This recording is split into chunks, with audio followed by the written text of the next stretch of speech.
Hi guys, dishonesty, as we know, is a huge problem in politics. Politicians being flexible with the truth can destroy lives and livelihoods. Now, because Northern Ireland is part of the single market when it comes to goods, it means that any changes the EU implement will in most cases be copied and pasted into Northern Ireland. This results in extra checks or bureaucracy for GB-based businesses. What's needed is honesty from government about this, because that doesn't seem to be happening.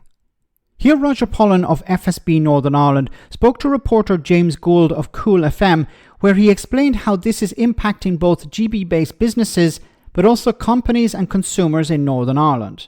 I think there's a real danger of businesses in the UK being impacted differentially, and particularly businesses in GB deciding to turn off doing business with Northern Ireland because it's perceived to be just too difficult. And part of the reason for that is because they don't know the rules. They know there are rules out there, they don't know what they are, so therefore trying to find the person or the body to tell them how to comply with them is just very difficult. We need to remove those difficulties and just make it easy to trade within the UK. So at the minute, without that body, do you think that there is a risk that, as you say, businesses in GB may be put off at the prospect of doing business in Northern Ireland because they don't fully understand that process?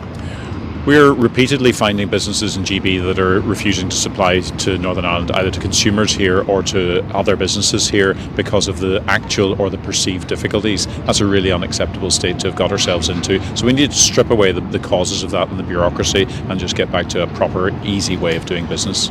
An American politician during George W. Bush's administration called Donald Rumsfeld, and he talked about the known unknowns. And I think that's what we have with the Windsor Framework. We, as a business representative organisation, know an awful lot of the bodies that have effect on the Windsor Framework, but we don't know all of them. Well, FSB went over to Washington in March with two objectives. One was to do all of the usual St. Patrick's engagement, which is very important, very valuable, and this year was particularly beneficial, partly because there's a new administration. But we also had a separate agenda, which was to engage with American business organisations and the US Trade Representative to talk about how we can facilitate and encourage and foster trade between the US and the UK, but particularly from our point of view between the US and Northern Ireland.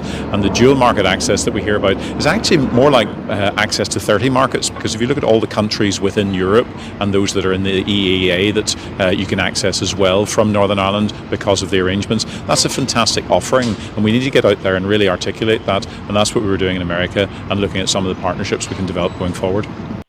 You know, it's sad listening to business leaders, the people who represent different companies around Northern Ireland or in the UK, because they're the ones talking honestly.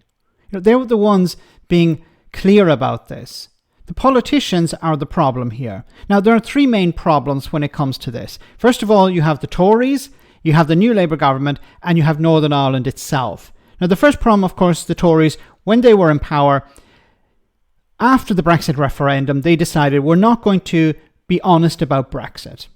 And this, of course, impacted businesses, and it impacted the government, the state in a sense, because the politicians decided we're not going to be honest about Brexit because this would damage us politically.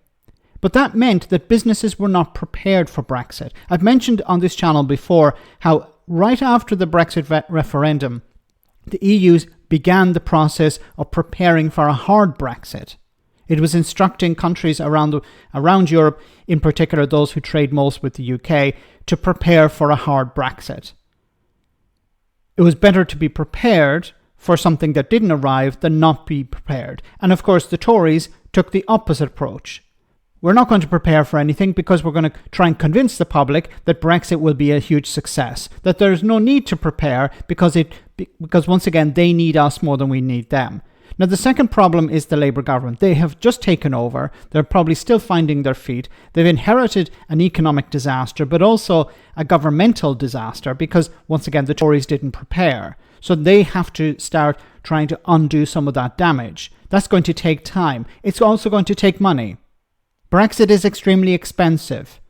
And I really wish the new Labour government would point that out, would say, look, we didn't want Brexit. Brexit is really expensive. We're going to have to cut in other areas in order to pay for this. Point the finger at the Conservatives. That's what they should be doing, and I really don't understand why they're not doing that. There are so many problems, so many impacts on the cost of living crisis, on public services that are a direct result of Brexit, But the Labour government seem to be afraid to even mention the B word. I'm not talking about some MPs, I'm talking about the government itself. Now finally, the last point is Northern Ireland. There are no Labour MPs in Northern Ireland, there are no Conservative MPs in Northern Ireland, so Northern Ireland is going to be forgotten. Northern Ireland is not important to Westminster, not important to the UK government. Let's just call a spade a spade. Now, as Roger was pointing out here, Northern Ireland has massive opportunities with EEA countries, with the European Union, with the single market. This is something they can sell on the world stage, but they need support from Westminster, and that support hasn't really been arriving. So it's quite sad that consumers in Northern Ireland want to access goods from GB, businesses in GB want to sell into Northern Ireland, but while there are issues, there is bureaucracy, the biggest problem seems to be a lack of information. And that's the responsibility of the government to fix.